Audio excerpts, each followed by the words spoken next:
बोलिए श्री कृष्ण भगवान की जय हो। सब बाण भाइयों हमारी हाथ जोड़ के राम राम।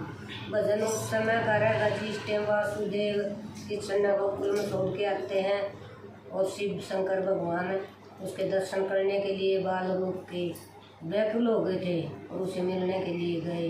यशोदा माता और शिव शंकर भगवान की क्या क्या बात होती है सुनिए उस भजन के द्वारा। सब बाण भाइयों राम राम।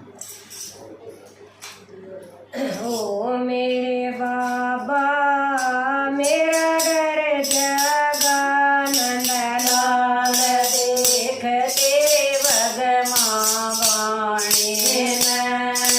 ओ मेरे बाबा मेरा डर जगा नंदलाल देख तेरे भगवान बाणे न।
चंदरभान गरु का चेला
सब बहन भाइयों ने हमारा हाथ जोड़ के निवेदन है, आपने भजन पसंद आवा है तो लाइक भी करियो, सब्सक्राइब भी करियो और हमें मैसेज दियो।